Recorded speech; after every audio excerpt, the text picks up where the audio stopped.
All right, y'all. First and foremost, give our praise to the Most High God of Abraham, Isaac, and Jacob, and the Son Hamashiach Yahweh Shah. Um, talk about Valentine's Day, some of its pagan origins. Where do these things come from? Invite, copy, and pretty much that's it. You know, I have to do these classes, man. Sometimes you just have to do them. You never know. You know who might be absent of this information.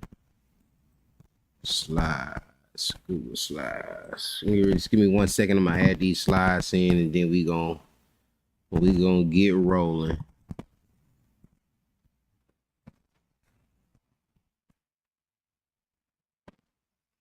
One second.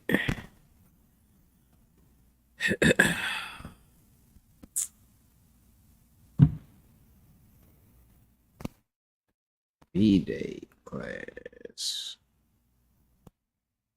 VR.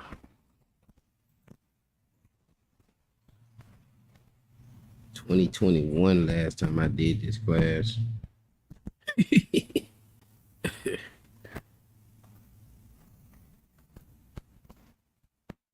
Here we are here on Happy Valentine's Day. Shalom, brother. Hey, shalom, brother. How you doing, man? I'm doing pretty good. Can't complain.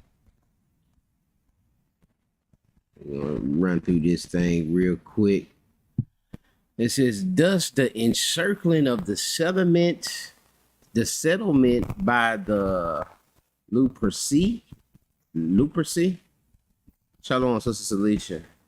Luperci, girded with the fleece of sacrificed goats and carrying February would seem to have been a beating of the bounds, would have been a beating of the bounds in order to trace a magic circle round the city to shut off the evil influences responsible for barrenness, and all other harmful things.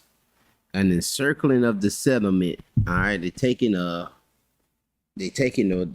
fleece or the fur or the skin of a sacrificed goat, and they're making a circle around the city or around whatever the settlement is, to shut off evil influences responsible for barrenness. All right, and you gonna see, man, it get into a lot of crazy stuff. And even some of the stuff I'm gonna have here is still not even. You still can do more research and gather a lot more of information on this.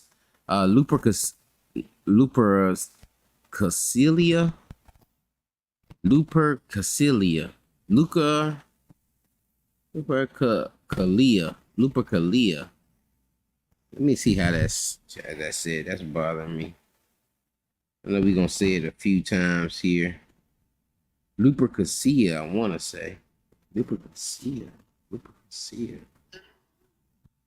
Hold on 1 second. Let me see how that's pronounced.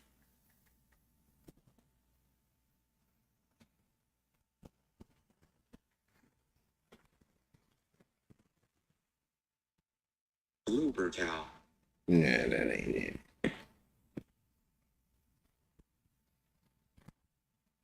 Even if you don't live near a Kroger store.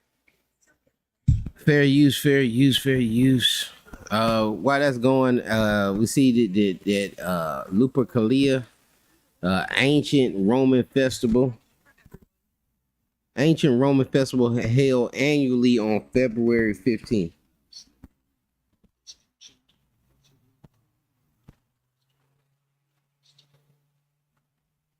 Two different ways of saying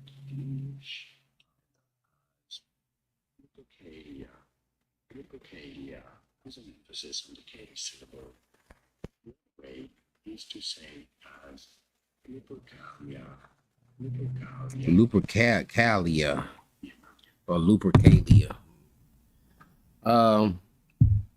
says the ceremony of the festival was intended to secure fertility, to keep out evil. Lupercalia began with the sacrifice of goats and a dog.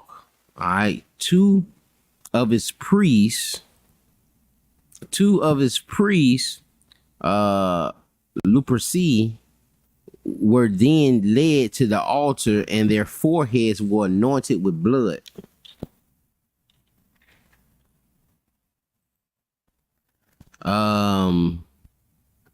Faunus or Lupercus, a Roman god. Again, it's dealing with the Roman festival Lupercalia, a Roman god of flocks and shepherds.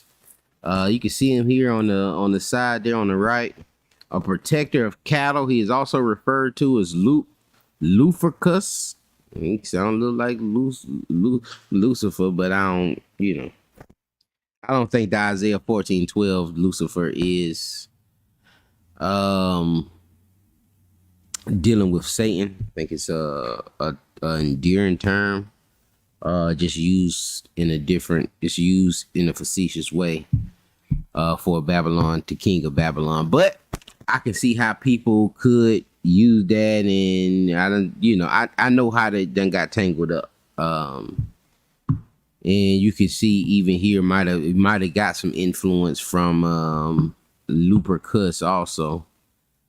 He who wards off the wolf. He had a head and a torso of a man, but the hind quarters and horns of a goat. And we know, we've seen these goats be made, been symbolized as a form of evil. Like Satanists have took the goat and used it and made it evil.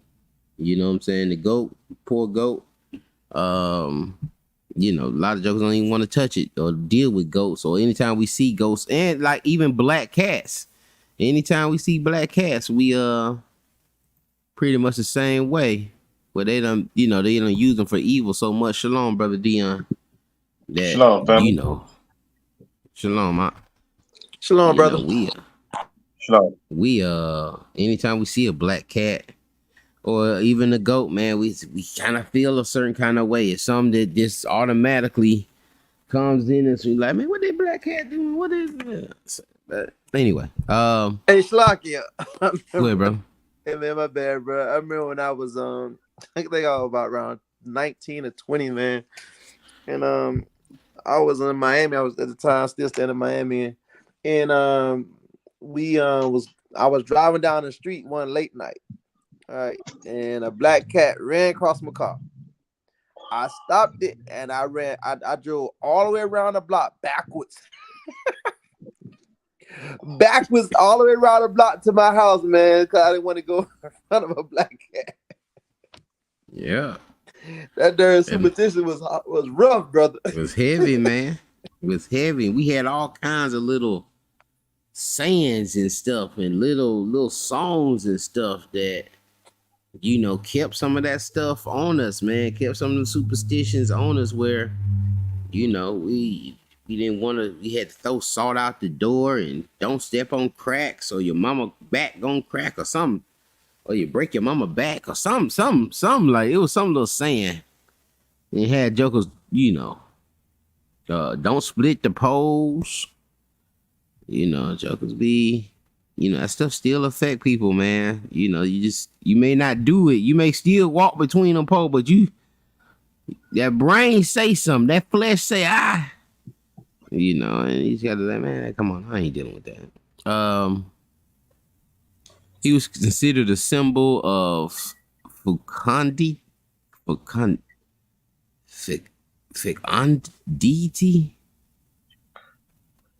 because of his lustful nature. What is that word? Fecundity. What does it mean? Let me see if I can find out what that means real quick. He's a symbol of it. Sound like pedophilia. Well, you doing that, Shalaki? I saw a video the other day of a little boy. I guess his mama didn't let him do what he wanted to do, and he was jumping up and down on all the cracks he saw. Every crack he saw, he was jumping up and down on that thing. And they said the little saying, "Step on a crack, break your mama's back." Joker evil, I'm man. talking about every crack he saw, he was jumping on that thing. He want to see her back crack. Well, I Man. was dying laughing. Yeah, so that word means just dealing with offspring. He was a symbol of fertility. Because of his lustful nature. Lupercalia was his festival, as the Luperci, which is the priest, depicted him wearing goat skins. Later on in the day, the feast of Juno. Festival of Juno, February Tai. The month of February was sacred to Juno, also known as Februarua. She was a Roman goddess of fever, of love, marriage, and women. Her feast day also fell on February 15th. On this day, eligible young women wrote their names on slips of paper called billets and put them in a large bowl, and each single man drew one billet.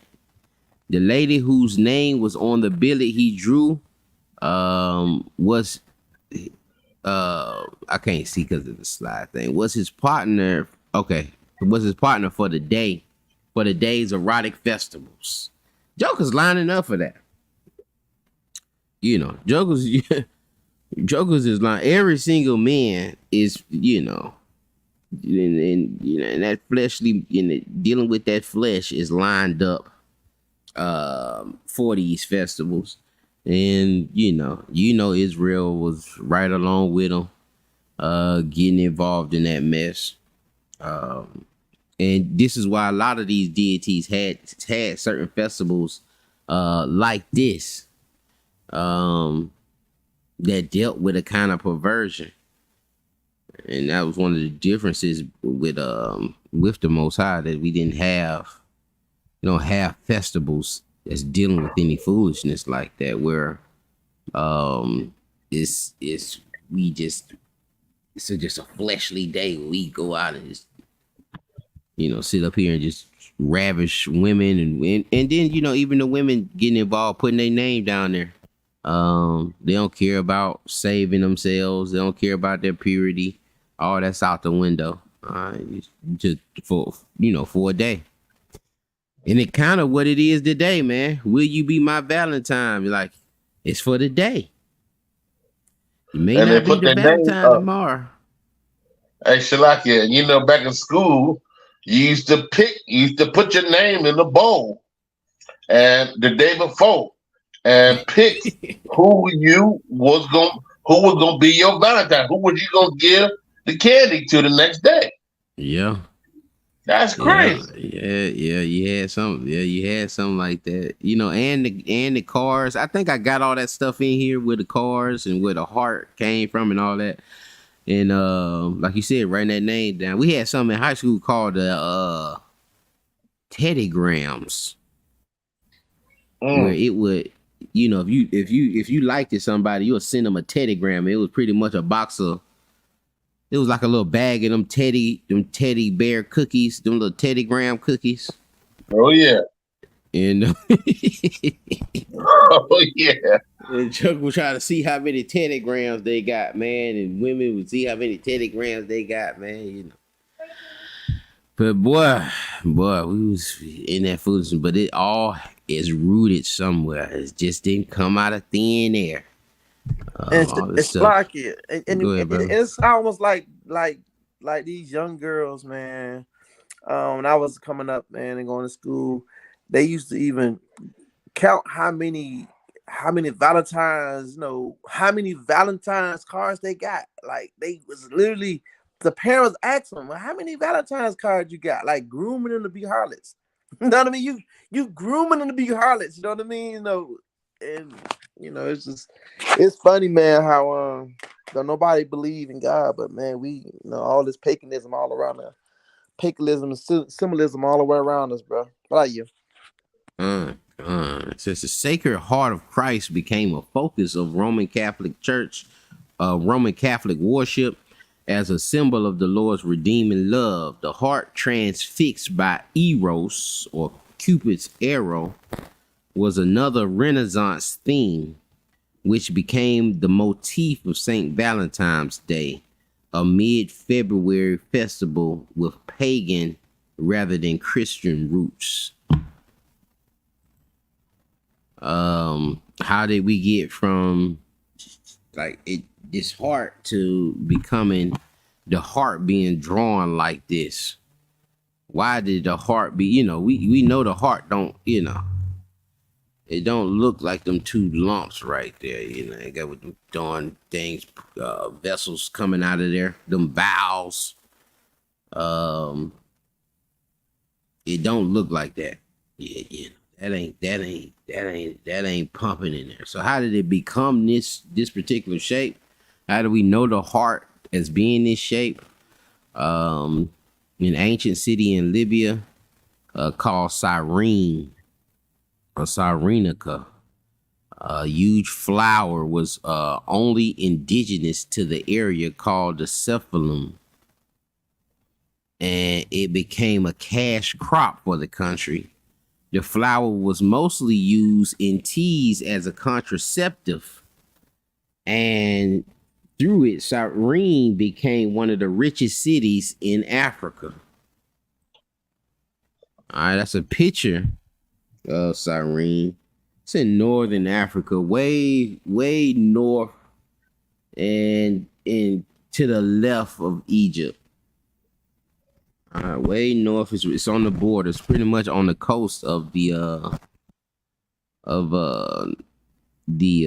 Mediterranean Sea. This is the seed pod. Seed pod, ancient Cyrenian coins depicting the cephalum. You can see the seed pod here that looks like the heart. We've seen it was a contraceptive, originally used for a contraceptive. But it ended up becoming a cash crop. It's another here, with it here, and it's probably right here also. Got a few coins here. But you see the heart there for that seed pod.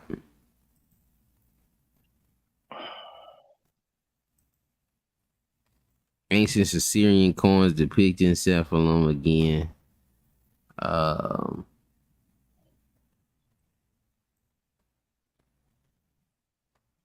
And we have the city of Cyrene mentioned in the Bible. Cyrene was located in northern Africa and eastern Libya, a Greek city in the province of Cyrenaica. It had a Jewish community where 100,000 Judean Jews had been forced to settle during the reign of Ptolemy Soter in between 323 to 285 BC, and was an early center of Christianity. You see it here, a couple precepts here. We'll look at Matthew 27 and 32. I can just read it off the thing unless you're gonna go further. Yeah, you can just read it off. We'll just stay. All we need is to get it's gonna be a short one, man, to get the just the context here of it being in Cyrene and what's going on. This is Matthew 27 and 32. And as they came out, they found a man of Cyrene, Simon by name. Him they compelled to bear his cross. All right, so when the person who came to help Christ, and carried that cross, he was from Cyrene. All right, northern, and usually they always depict him. They always depict him as black. Usually, even in the movies, I think they kind of use him as kind of particular. If you type it in on the internet, you type in Simon of Cyrene, most of the pictures are gonna be. You're gonna see a lot of pictures of someone of color helping a white Christ pick up the cross. But they'll give it to him because it was in the land of it was in Africa. Northern Africa. You see it here in Acts 2 and 10. Just read it off. Acts 2 and 10. Phrygia or Phrygia and Pamphylia in Egypt and in the parts of Libya about Cyrene, and strangers of Rome, Jews and proselytes. He was talking about, all those that was coming in from Pentecost. And you had people come in from Libya, around the area of Cyrene. You had Jews coming in from that area, as we see that there was a settlement of us, and we see that it's also it's also been conquered by Rome. It's also a area that Ptolemy has control of, and so like when we showed the picture of it, that was Roman architecture. Acts 10 through 20. 10 and 20, Acts 11 and 20. I'm sorry. And I got a precept also backing up that Matthew 27. After that, Acts 11 and 20, and some of them were men of Cyprus and Cyrene, which, when they were come to Antioch, spake unto the Grecians, preaching the Lord Jesus. All right, so some of the men were of Cyprus and Cyrene, and these were Jews. If you read up a couple verses, it's saying, they went to these particular areas, but at this point they were only speaking to Jews. And some of these men who were Jews from Cyprus and Cyrene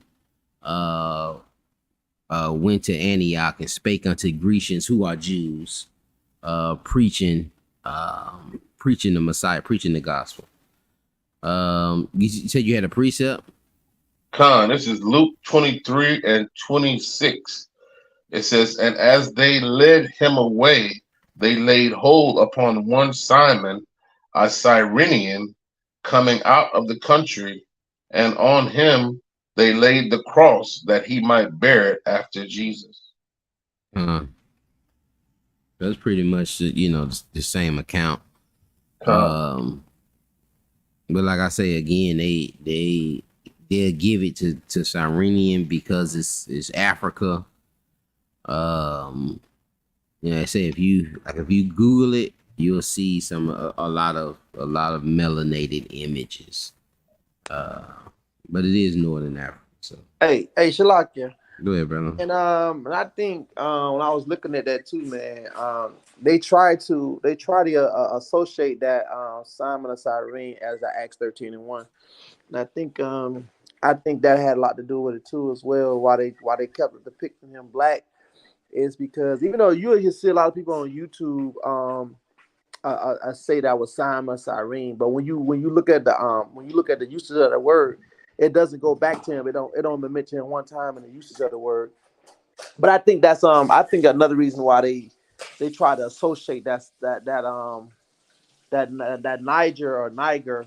Oh yeah, I see what you're saying. They try to make Cyrene that Simeon in Acts 13. Right, kind. Yeah, brother. Yeah, I can see them reaching like that. But you see, I got the Acts 13 up here, but it's not for Simeon, it's for Lucius. And we see that they constantly mentioning man of Cyrene. I don't know why they would stop with this Simeon in Acts 13. Especially when it's the same writer.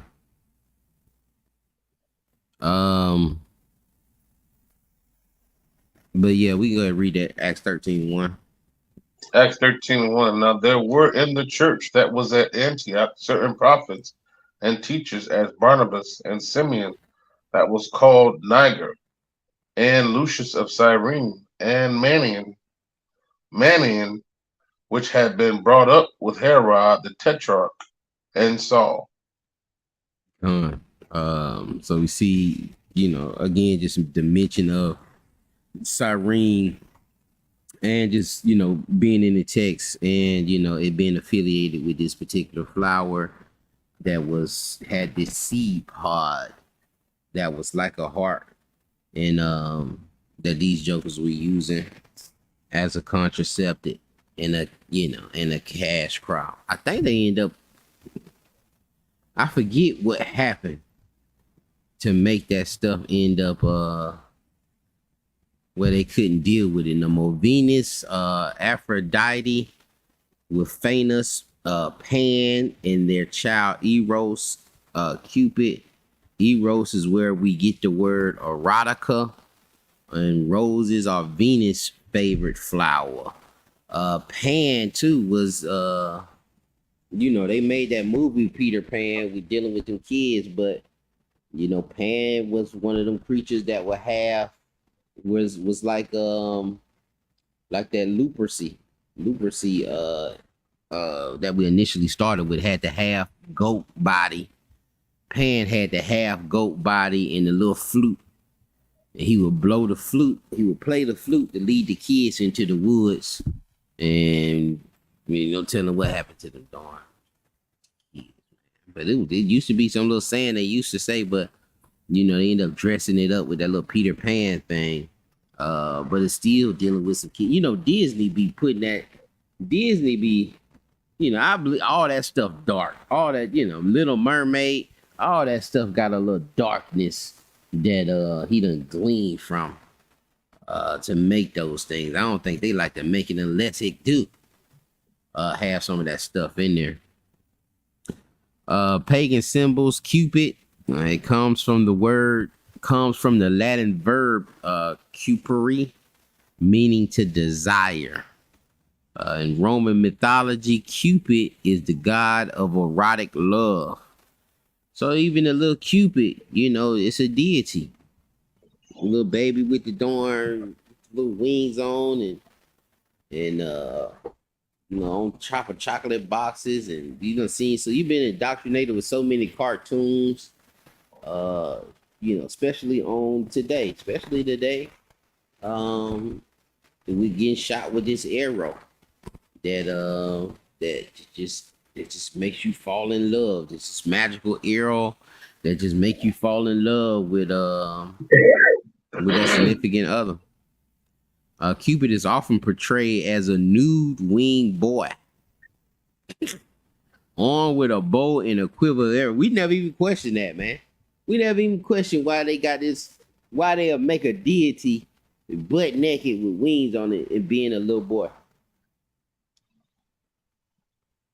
The mind of somebody if you're gonna create a deity but you're gonna make this deity a deity, meaning the name of desire, and you're gonna make a little boy with wings on him naked to be a deity of love. The Hindu Kama also has a very similar description. You see that there in Hinduism. They also have something like Cupid that kind of does the same thing. Christianizing Februaritas festival to get rid of the feast of Juno Februarita. Pope Gallicis instead changed it from February 15th to the 14th and called it Saint Valentine's Day. It was then associated with various martyrs by the name of Valentine. Different stories and legends were attributed to these saints. I thought I had the history of Valentine and that Valentine massacre. But I don't think I had it in here. Hold on one second. But that's how we got it. A lot of that Februarita in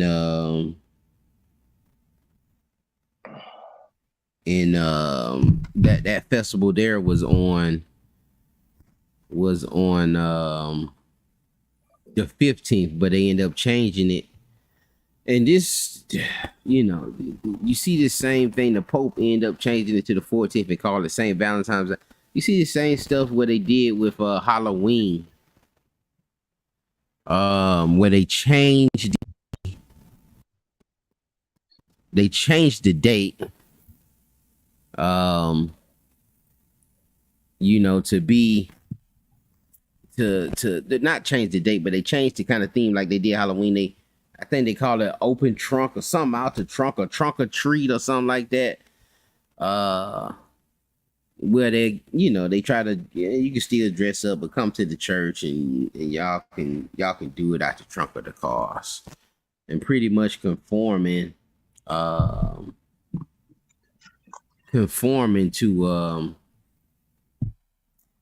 the paganism, so that everybody will be happy. And if you understand that this is dealing with you drawing a name and y'all having some orgy inside of a temple, when you see where all of these things are coming from, ain't really no conforming to that. You can, you want to do something nice, be nice for your wife, for your significant other. You can pick any day to do it.